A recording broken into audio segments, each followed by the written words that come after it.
right. Welcome back, everyone. It's time for our next episode of the Next Big Thing podcast. I am Chris Gannatti, Global Head of Research at Wisdom Tree, and I'm joined by my colleague, Director, very focused on thematics, based out of London, Mobeen Tahir. You've heard him many, many times on this particular show. And Mobeen and I are excited today because we are bringing Amaresh Tripathy, managing partner at Auxo AI, a company that is on the ground actually bringing. We talk a lot about AI and the chips, and you hear about NVIDIA, and it's frequently harder if you say, well, what are companies using AI to do? And that's a lot of what we're going to be able to gather from our discussion today. But before we get into the fun stuff, I need to state the following to clarify the views and opinions expressed in this podcast are those of Wisdom Tree and Auxo AI and are subject to change. Anything we present in this podcast is not intended to be relied upon as a forecast, research, nor as investment or tax advice.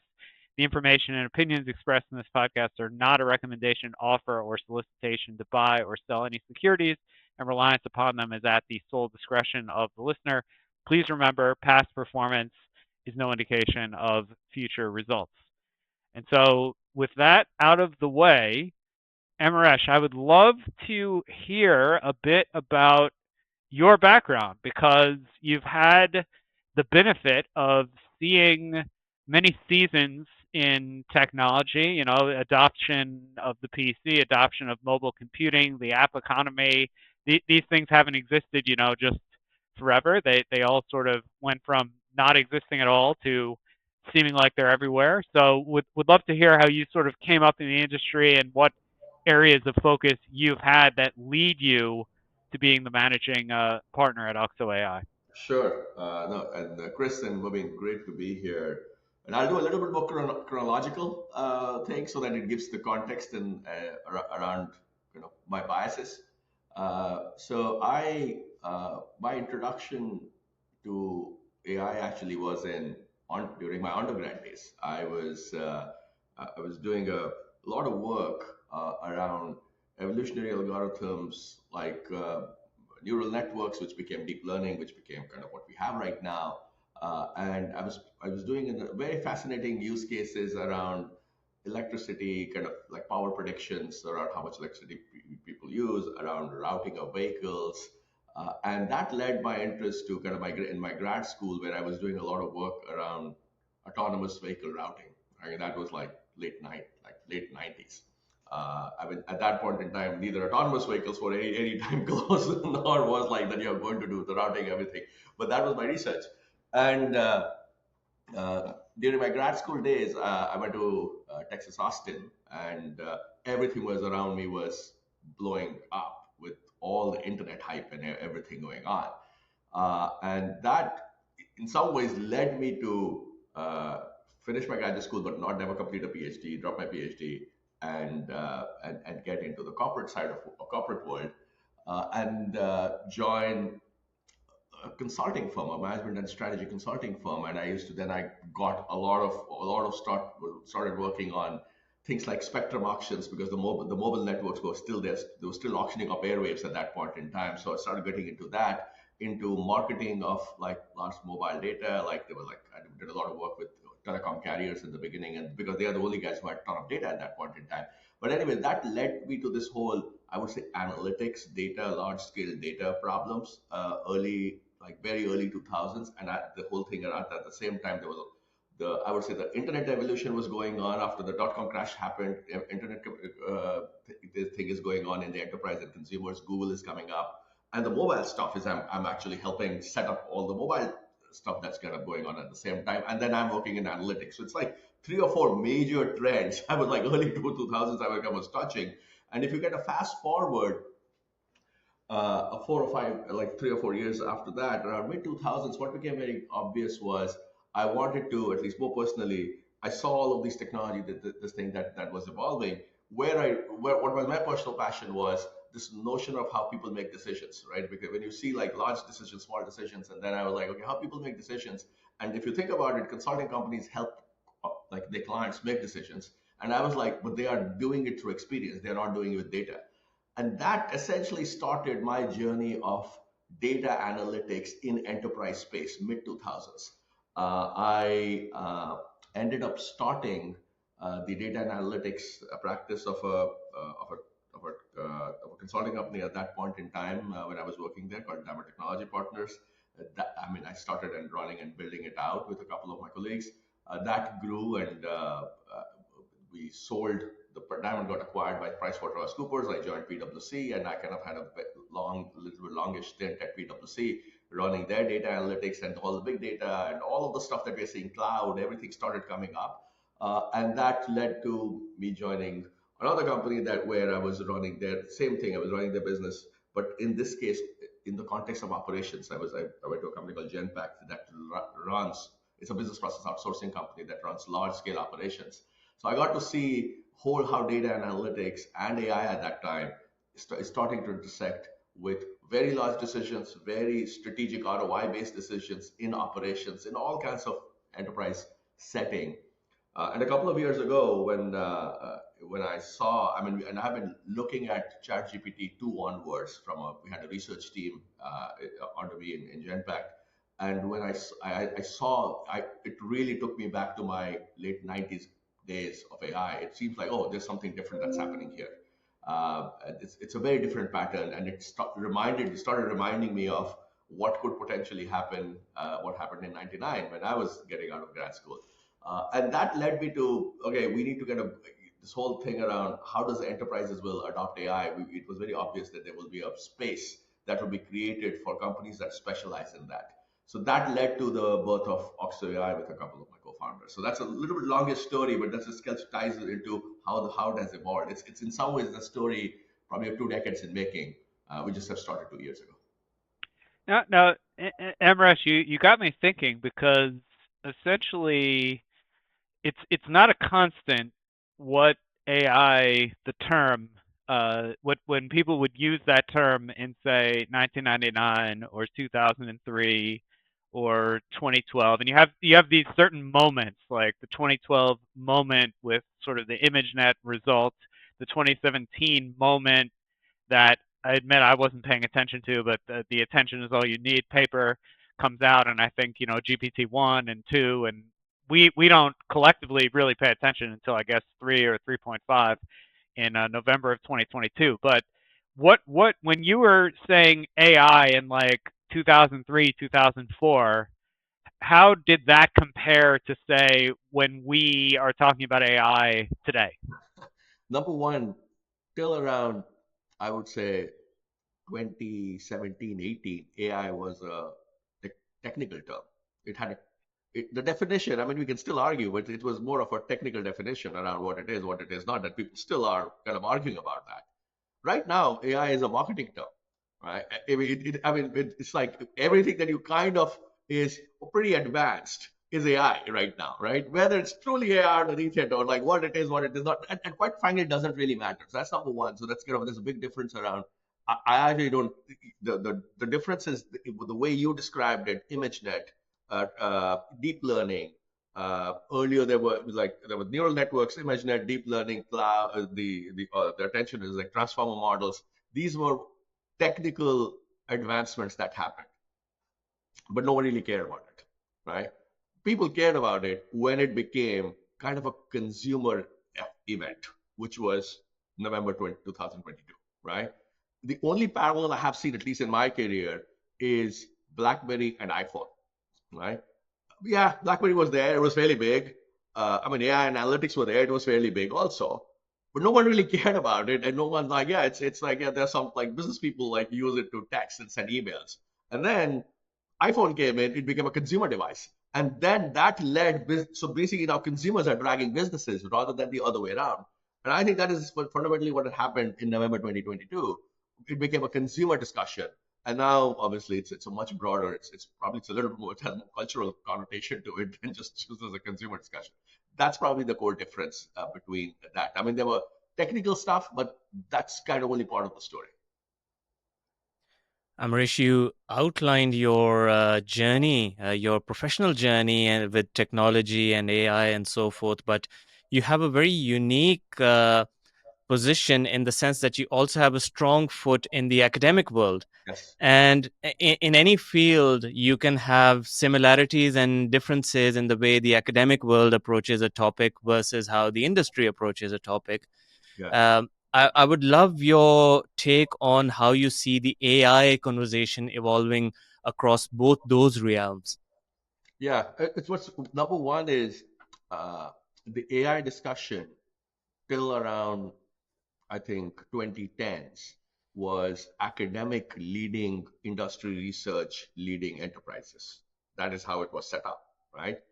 Uh, right around 2010 or so, I just around deep learning, right, with the Google and all of this guys started doing. Industry research became the driver of everything that was happening in AI, followed by academic and followed by enterprises.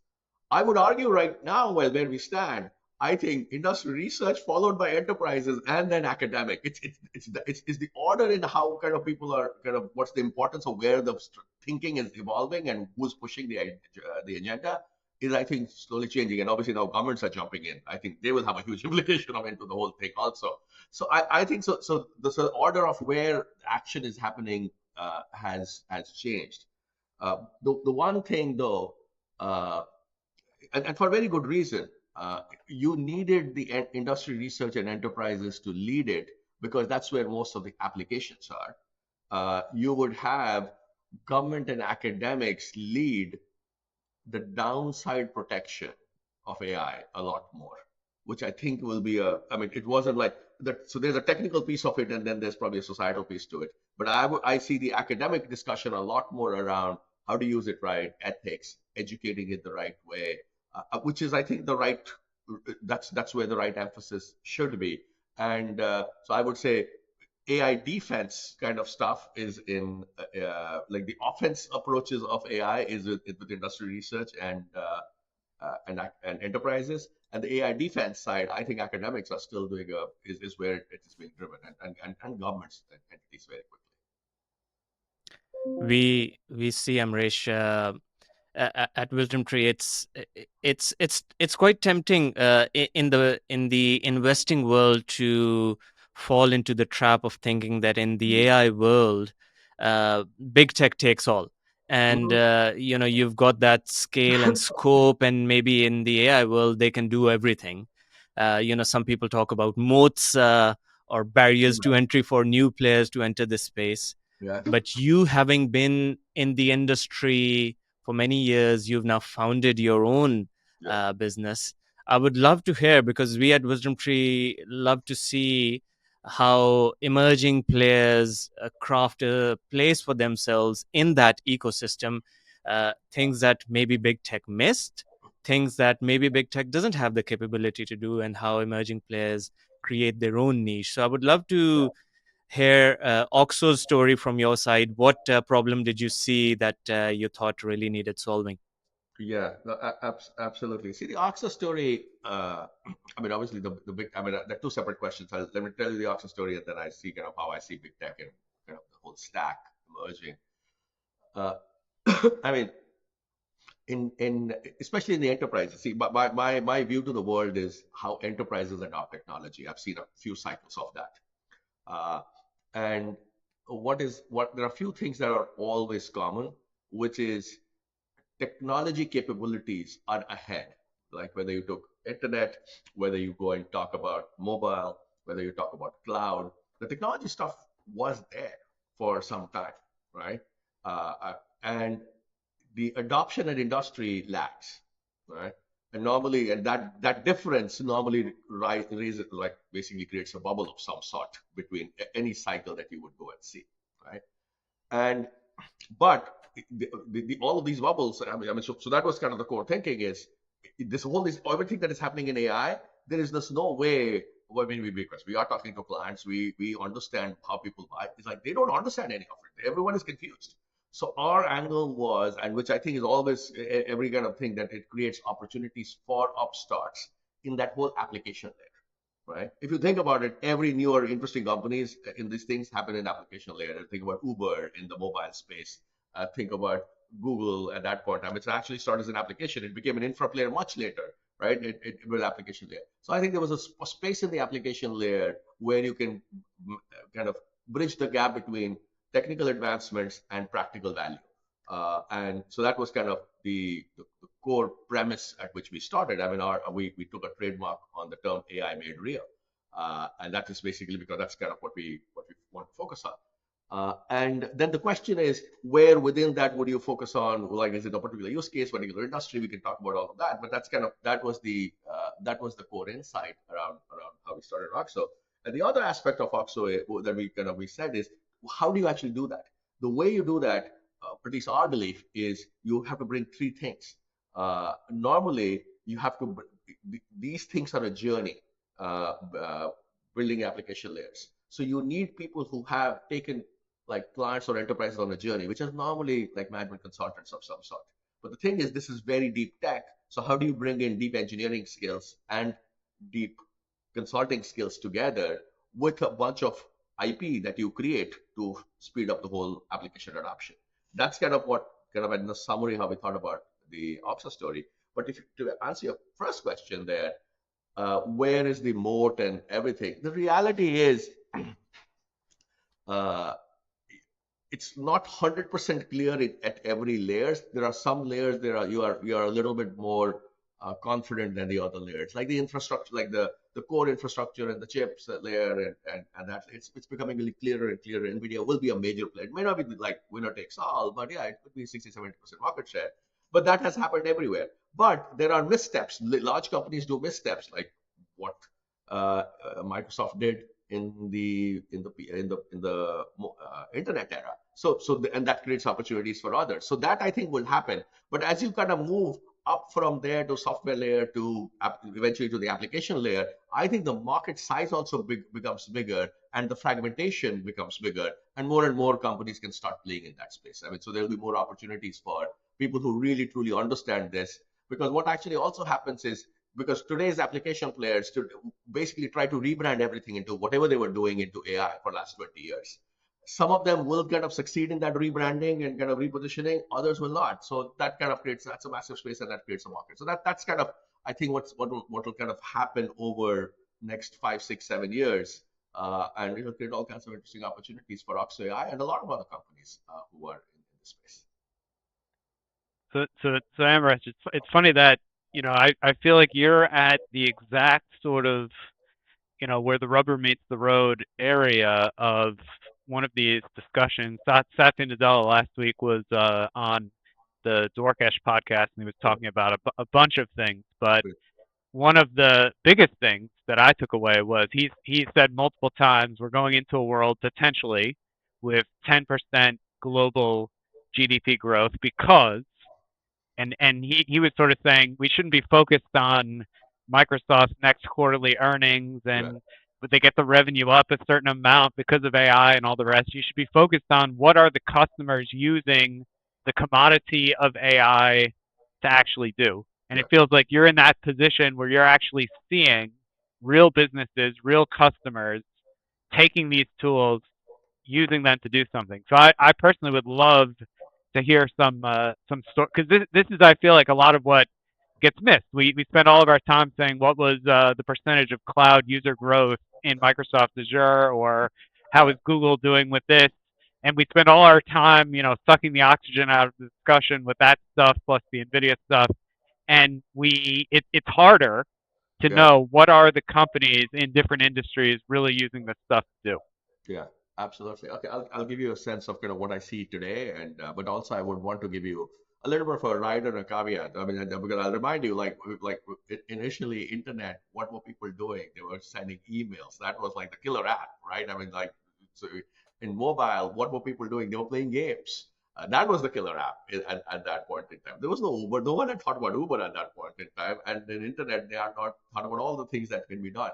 So, I mean, I would argue we are at playing games level of everything right now, and kind of and in general sending emails to each other. These use cases are, I would say, a lot more incremental use cases from where things are to where things are going, right? I mean, I think, and we are starting to see some certain places where people are making bigger bets and doing more transformative stuff. So just so to give you a sense, so we think about our work in three buckets. We are helping, because that will address kind of where what you're asking.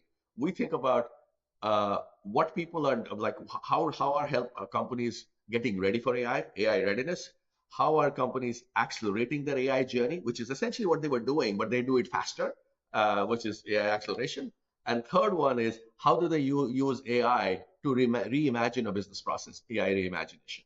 That's kind of the broadest level construct we start going and working with clients with. Most of the work, the big, right? The most of the work is in the first two buckets right now, which is okay. We need to get ready for AI. We need to understand, organize the data. I mean, we still have a bunch of digital transformation we haven't done. Let's move it to the cloud. And by the way, what do we do with all these unstructured data? How do we start thinking about it? There's a big work around that. The second area where people are actually using to accelerate around four broad areas. And these are, I would say, the lowest risk areas by and large, and where you can prove an ROI somewhat. It's a much more ROI driven thing. You can prove some ROI. And it's almost people are thinking about it as automation plus plus. Hey, how can I really use it to make things faster and automate? Customer service, your number one use case, right? Like, how do I, because it's an industry that has a lot of problems, like 40-50% attrition is actually the norm. In an industry where half the current industry leaves every year, there's no way to capture knowledge, there's no way to train, there's no way to kind of do, and it's a very complex industry, no way to kind of do a good job in supporting your end consumers with the right information at the right time, which is what they are doing. So this whole notion around how can AI help in customer experience and essentially contact centers, that's like a big area. I mean, it's like a no-brainer use case that most people start with. And then I can get into the nuances of each of them, like where do they find the value. And the second one is in uh, sales area, which is like a similar thing. How do I make my salesperson more productive, right? The prep work before the sales call or after sales, all the kind of the administrative work. How do I make it easier, right? That's kind of the second broad area. Third is same thing in marketing, right? I'm using, and that's because that's truly generative. Like I'm writing copies, I'm this thing, and most of the marketing is pretty like enterprise marketing is, I would say, pretty bland, right? It's very formulaic, template based. Anyways, it's like, oh, why, like, how can I do it faster, right? And by the way, how do I talk to Chris separately than Mobeen? We've been talking about one-to-one marketing for like whatever 30 years, but I can now do it at scale. I can actually do it at scale because I can say the look at this person's LinkedIn and look at what these podcasts, what they are talking about, and customize the message to that. You can do that very quickly now, or relatively quickly.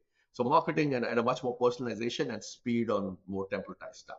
And the fourth one is a big spend. A lot of the companies is how they build software or how they manage data and how they manage analysis. That's a big spend. Like technology spend within an organization is also big. And how do I use and code gen, uh, testing? How do I do requirements gathering? How do I do data analysis in a much more automated way? Those are use cases. And again, if you see all the things I looked at, those are the four big areas: customer care, sales, marketing, technology, and data. And that's like, I would say, wave one of enterprises are focusing because they see they can, what if they put in $1, they will get like more than $1 back. And that's where they are spending most of the efforts on. Are they? But they all sound, I would say, if I were to say these are the real things that are happening, and people are like, okay, this is the big promise of AI, and these are the use cases they are talking about. That's pretty mundane, right? but that's where things are right now. But that doesn't to say. But this is, we are sending emails to each other. Just you have to put it in that context. Things will come, and that's kind of essentially where things are going. And we can go into any of the details where you want here. I love the context and the reminder because that's frequently what we have to do because we're terrible. We being the sort of collective, whether Yeah, we call ourselves investors or people or consumers, we're terrible at getting the timing right in the sense that we probably expect there are all these discussions. We expect too much too quickly, and then 10 years out in the future, we have no idea where we're going to get, but you think what was happening 10 or 15 years ago. 15 years ago, it's 2010, yeah, and we've just started to see what yeah. mobile computing could really even be, and that's merely just one example of many.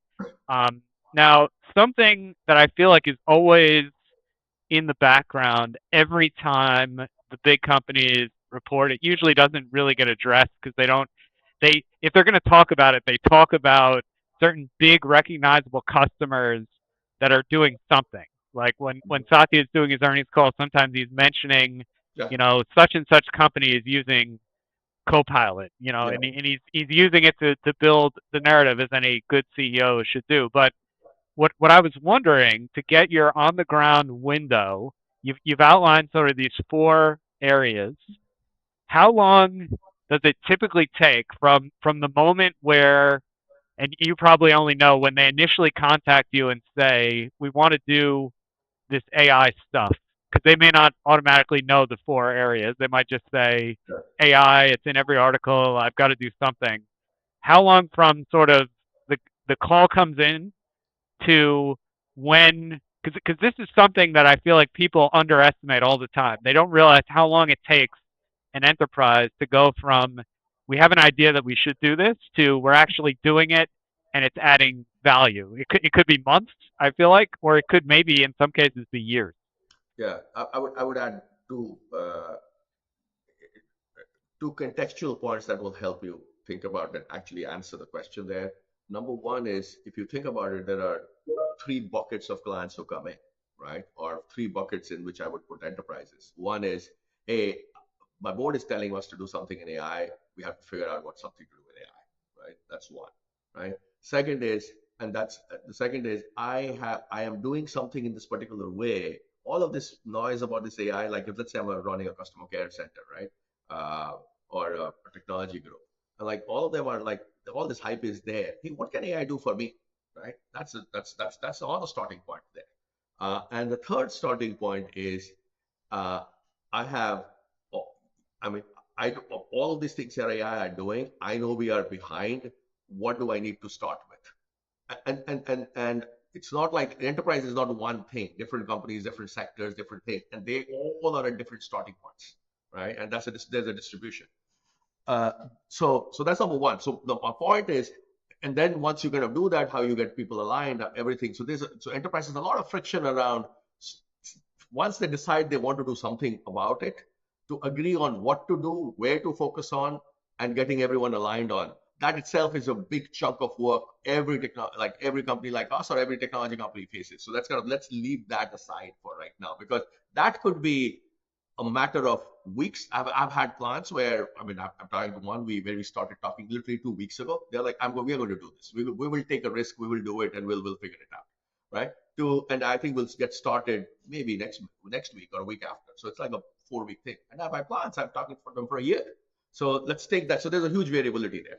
The second part of it is, once you decide that you have to do something and this is where you want to test it, there are two interesting things that happen. Uh, to produce to produce some tangible output, which is first layer, is actually very, very quick. 4 6 8 weeks you can start seeing, oh, this is how it could potentially go, right? uh, and and much faster than every other technology evolution that at least I've seen, right? You can get 80% of the way pretty quickly, right? But then the two issues that happen.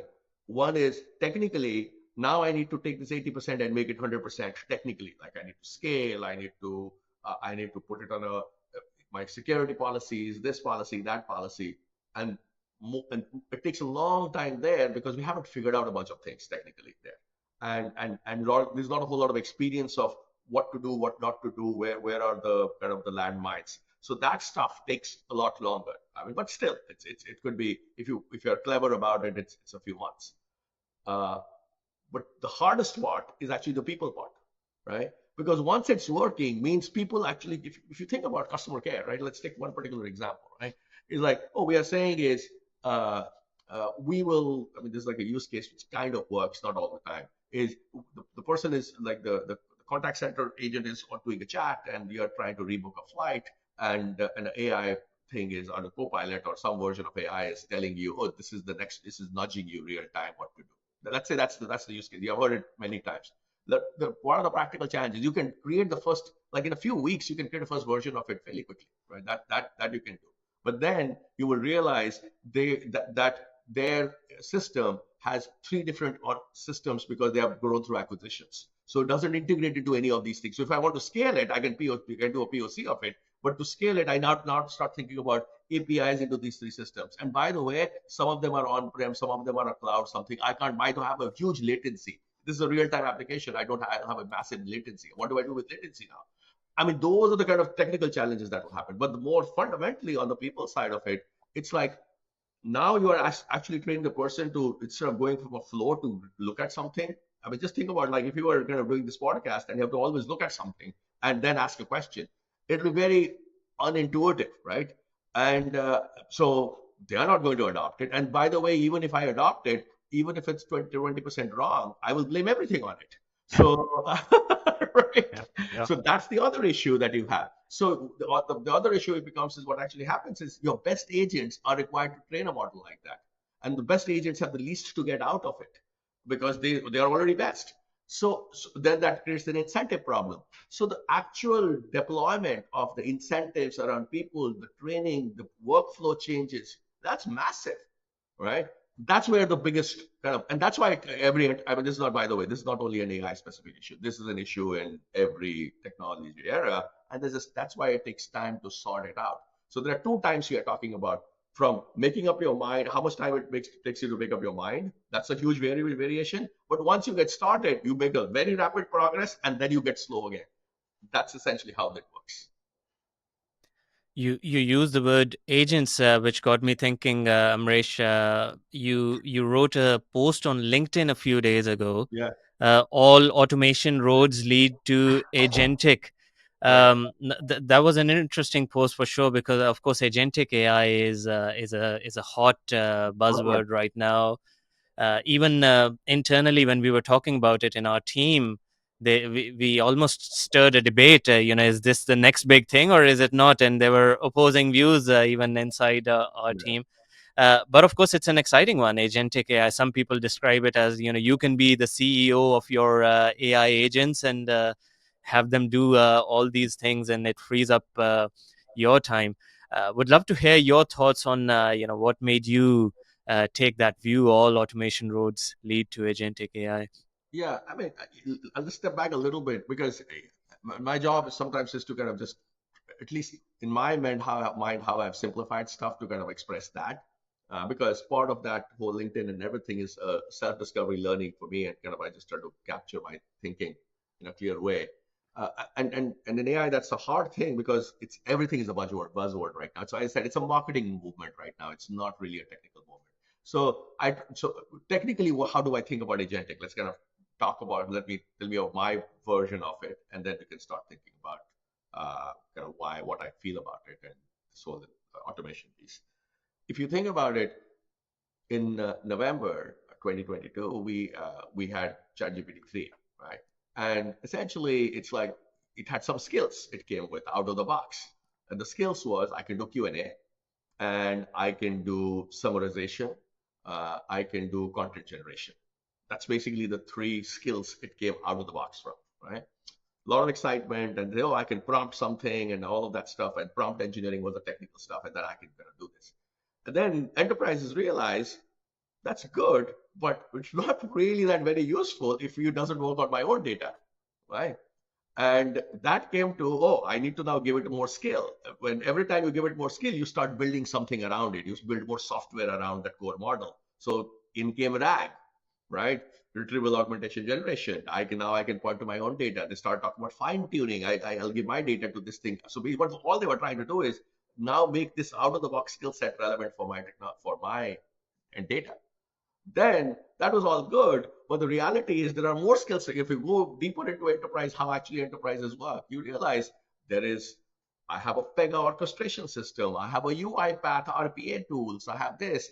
I need to work with all of these other technology. I have ML investments that I have made. So this stuff has whatever this new thing has to work with all of that stuff.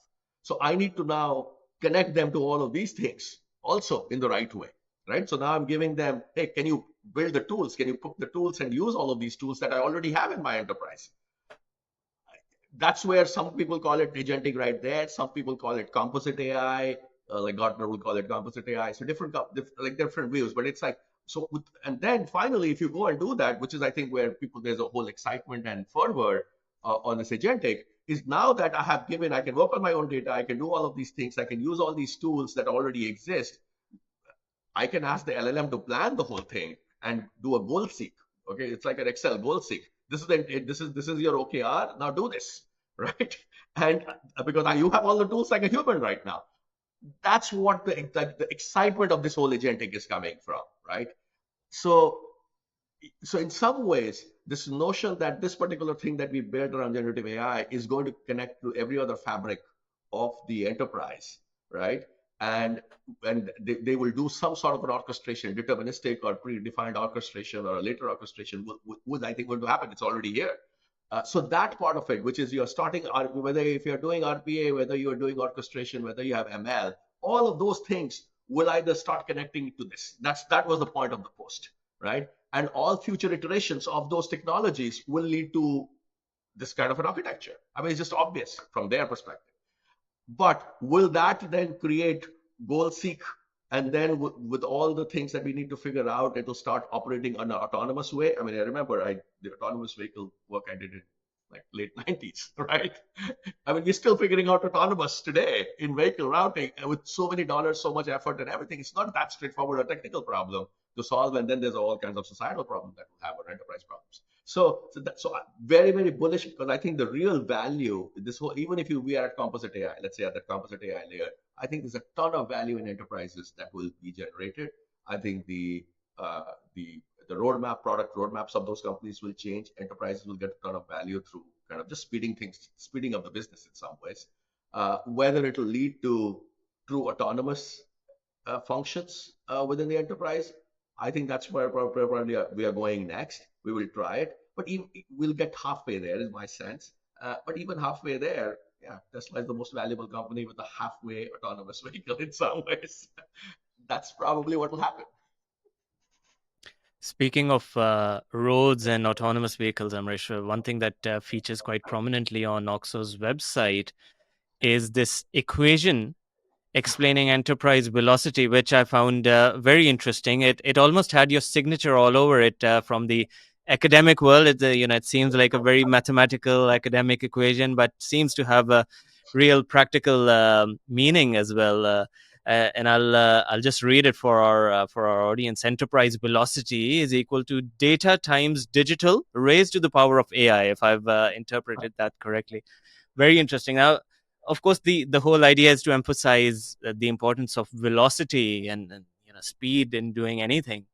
I know in business sometimes we talk about the first mover advantage. Sometimes we say it's better not to be the first mover because you allow the first mover to make the mistakes and then you learn from them and do it better. But what I gather is you do emphasize the importance of speed. What's your idea of enterprise velocity and why does it matter so much? Yeah, I mean, if you and when we wrote that equation, by the way, I can't take credit for one of my colleagues who came up with that. I'm a much more mundane academic than that. But the core essence is the core of kind of I think what AI represents in enterprise. It's not in the context of like first mover there because I think the advantages enterprise will have, like what is the first mover advantage of mobile?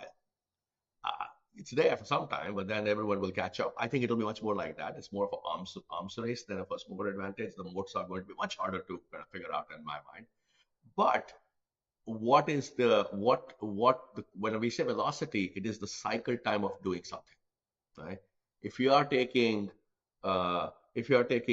two like 3 days, I mean, we are working with a company right now. It takes 10 days to come up with initial design of a it's an engineering services company of a design. If they can get it done to 2 days, if they can get it done to 2 hours, or if they can get it done to 2 minutes, their business will fundamentally change, right? That's what we mean. Every process that you see, can I reduce the cycle time? Or that's the enterprise velocity. It's just everything just moves faster, right? And that I think would be the core advantage. And if you how do you make it move faster? You make it move faster because one is obviously what do you know about a particular situation? That's the data, right? I mean, then you can in technical terms, it's like structured data, like the cloud, all of those kind of things come into play. Once you learn something about it, how can you do something with it? Is the tools to take some action, which is all the digital layer. And if you take data and digital layer together in a integrated form and power them with AI, which is what we were just talking about in some ways just before this, it drives the speed or the clock speed of the enterprise at a different level, and or of a process or of a function. That is what the differentiation eventually would be. And those companies who are able to kind of go and do that and figure out like culturally internally in their organizations to kind of go and operate at that level, they will be big winners. Now, various things happen that sort of define the road, the journey that we're all on here. Thinking about these topics, trying to monitor what's the adoption rate. Certain companies are spending so much money. Is it worth it? What are the returns on those investments? Does it even matter what the returns are, or should we be thinking in a different way? And you go back roughly 1 month, and we have what I guess we'll think of in the industry and in the space as the deep seek moment, which is probably Yeah. not as much about deep seek, and it's more about what did that moment force us collectively to change about how we were thinking about certain things. Because on the day when you see, say, Nvidia's market cap drop by four Yeah. or 500 billion, whatever the exact figure was, it's clear that on the day people were thinking, "Oh my gosh, we might have gotten something wrong." But then you go a month into the future, roughly speaking, and a lot of that market cap is back. And it's not like Nvidia has suddenly designed 12 new chips or anything. Like Nvidia is basically the same company. We're basically doing substantially similar things. So when you see a deep seek moment, or think back 1 month ago, is there anything that we were potentially getting wrong and now we're on a better path to getting it right, or was it just a blip on the radar and we're really not going to be thinking about it a few months from now? So, uh, from an Auxo AI perspective, I understand that it doesn't matter, and if Hmm. any of those things are truer, the adoption cycle will be faster. Right? So that it's always a positive thing. So because I mean, if you're on the application layer, anything that happens to commoditize the other layers is good for you. Hmm. Hmm. So that's obviously kind of our point of view in a very selfish way. But if you really think about it, right? I mean, all these big investments that are happening there. I mean, and every time large capex investments happen, whether it's railroads to like broadband technology to kind of like deep sea cables, everything. I mean, or mobile spectrum. I think an ROI is a very, it's not the appropriate business metric to start thinking about, because ROI fundamentally has 5, 7 years kind of view. I mean, you have like, because there's a view of like a discounted cash flow model that you have to build around that. And the challenge is these are, I would say, more option creating investments, right? You kind of, you say you don't know exactly how you'll get the money, but you are in the game, and you are creating options for you down the road, which are much massive than what today. So it's a very different, I would say, a way to think about the investment model itself.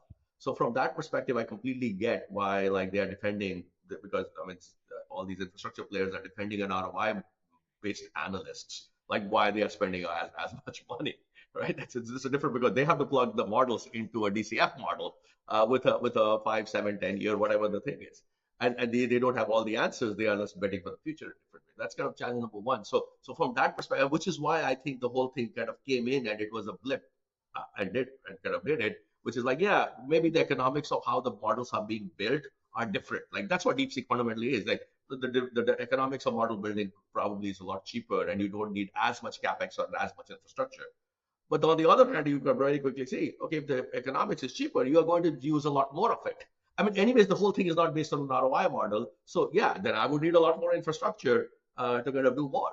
I mean, we are still thinking about 5G, 6G, 7G. Why are we thinking about it? I mean, people don't even have internet in their homes right now. They are working through mobile stuff.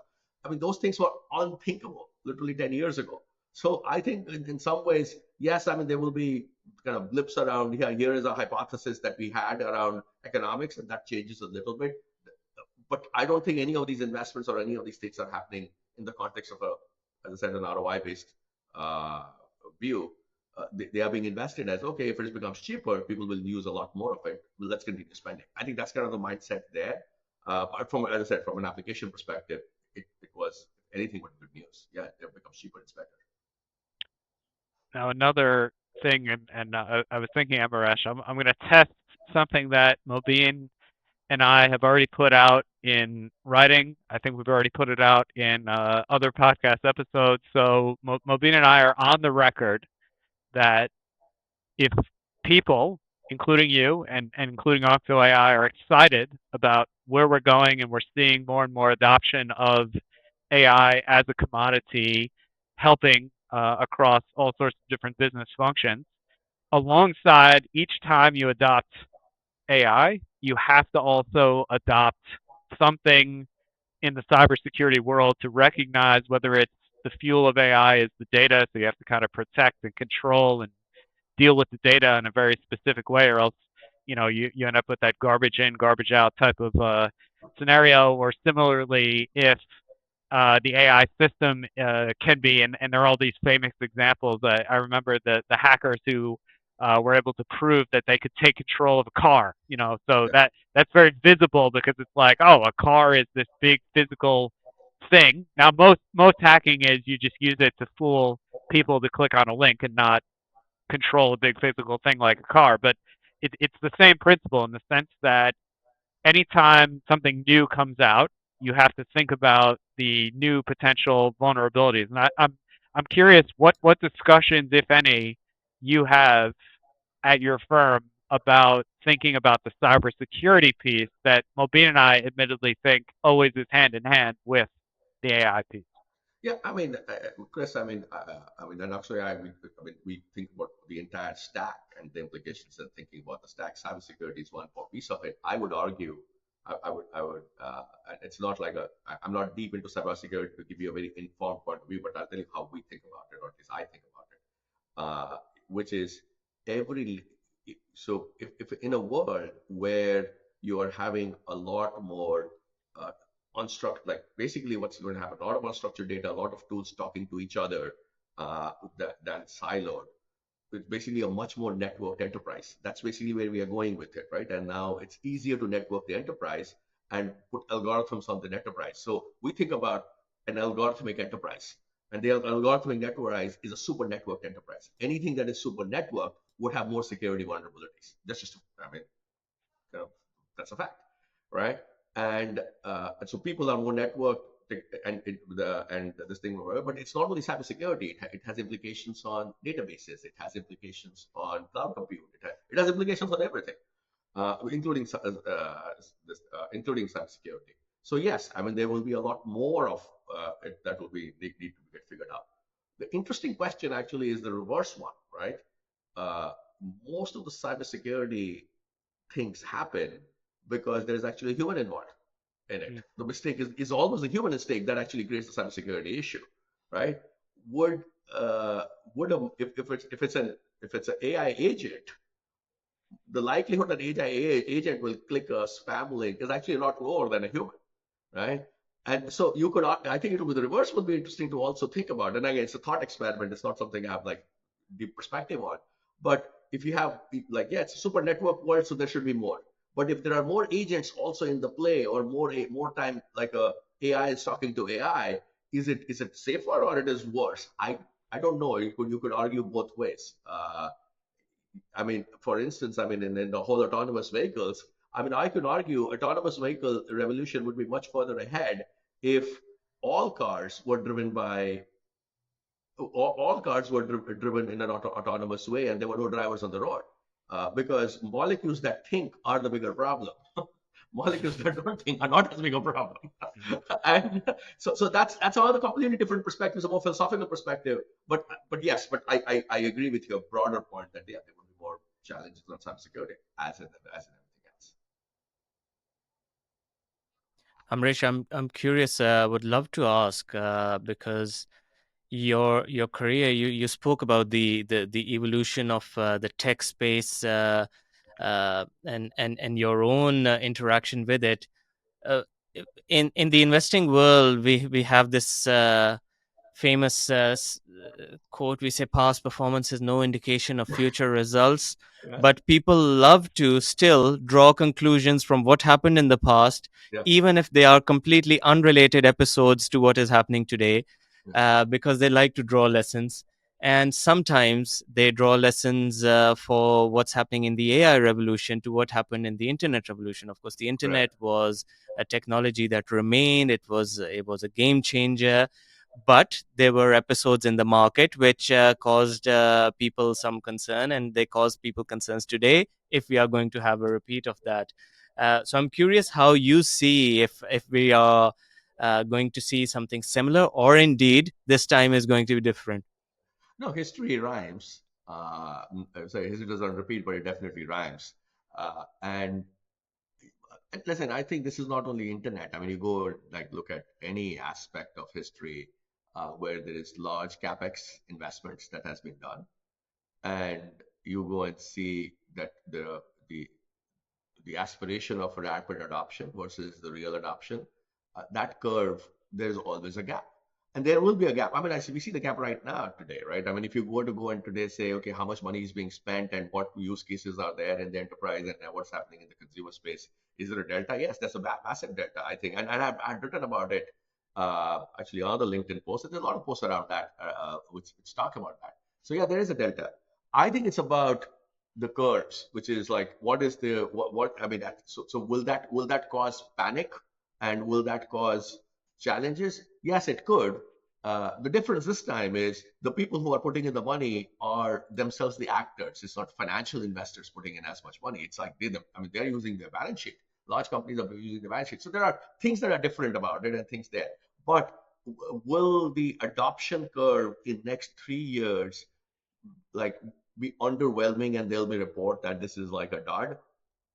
I won't be surprised at all, right? If that happens, does that mean people are not working on it? Absolutely not. People are absolutely working on it, and they are starting, but they are starting with a particular curve, and they are learning, and they are, as I said, scaling technology, scaling enterprises within the people side of it. All of that stuff we are all learning, and at that some point there would be an escape velocity from an adoption perspective. And that, I mean, no matter how much I say or whoever says, and I can't predict exactly when it will happen, what will be the curve, and new things can always come up.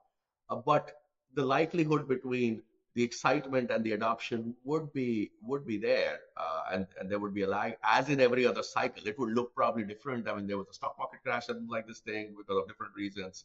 There was a tulip mania for a different. I mean, there are all kinds of things that have happened. So I think it'll look different, but I think it will happen because yes, I just told you the use cases, and you told me the spend. Yeah, there is a gap, and it'll take some time to sort itself out. But real things are happening, and people are spending money on this, not at the speed everyone wants them.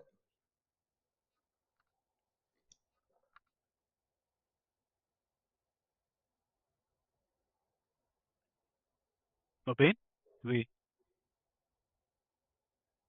is Mobeen on mute? As we No, look ahead, Amresh, I'm curious. Uh, we spoke about the speed at which it matters, how you execute new technologies, and of yeah, course the pace at which there is technological change happening. Uh, but of course, that not only affects your clients, it affects your own business as well. correct. And sometimes we like to make long term plans, but when the space around us is changing so quickly, you just don't know what's happening next month. So I'm curious, as an organization, how are you making plans for what lies ahead, and how far are you thinking? My job actually is a lot easier right now than it used to be when I was running large businesses, right? Because when you're doing large businesses, all I need to kind of take care of is if there is like is the incremental demand. Everything is new, right? So whatever I'm doing, it's an incremental demand. I'm just adjusting to my decisions are the rate at which stuff is coming at us from all the signals, all the discussions, all the conversations that we're doing, all the bets we are making, and is it happening at the same rate that our investments we are making and the market demand, is it happening kind of matching or not? I mean, it's a demand matching problem. That and every new startup is in that space. So and then okay, what else do I need to go and invest in? So I do a capital allocation and a demand matching problem is what I'm thinking about. If I was running a large company, a large business unit, I have another problem with AI, which is I have a demand matching problem, but I need a transfer from old to new. And that's a much harder problem because I need to now convert all of that stuff. So I would say smaller companies are in a much better position because I mean, yeah, you can screw up a demand matching problem and go out of business. Your error rates are low. But again, if you're smart, the likelihood of that is not there, because if you really think about it, what we are talking about, or our big hypothesis, the issue is not what shape of the issue is not so much the shape of the curve, and I don't really care about the shape of the curve. I just care about the next segment of the curve. What is the slope that I'm working with? And it's much easier for me to kind of work with that lens. And at some point, yeah, maybe it becomes a linear. Some point it will be exponential. I don't know, but I just need to kind of map the curve as it comes. I don't need to think about a curve longer term and change my entire business to that curve, which is if I have an existing business I have to do in this case. That is kind of where I think it's much more challenging. So yeah, I think the reality is people are adopting, people are like enterprises are adopting, they're spending money, they are making plans. Uh, it's just the rate of change that differs, and I need to adapt to that, and that's just the reality.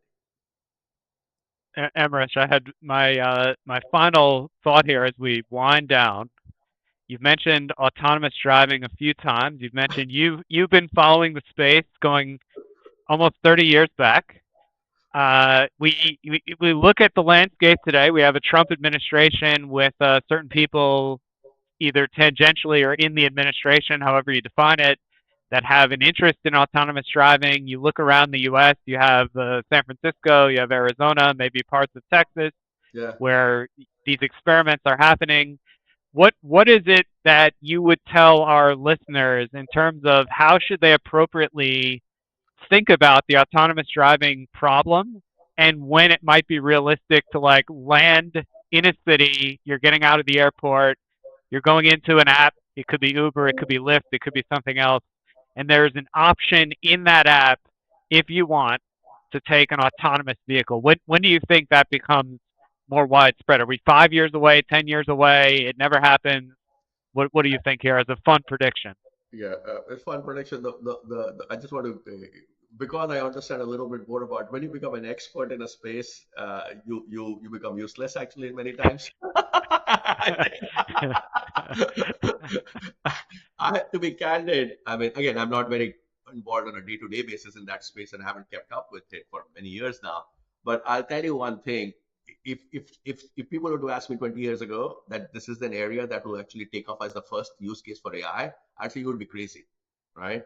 This is one of the hardest problem around autonomous. I mean, there's so many things you can make autonomous. You can make autonomous factories. There's that much easier than this problem, right? And as a I think there are a few big people and with a lot of risk taking appetite took on this problem, from Waymo to Google, all of these guys who kind of did that. I mean, it's incredible the progress we have made. I would have never thought this will be the progress that we would have made till now.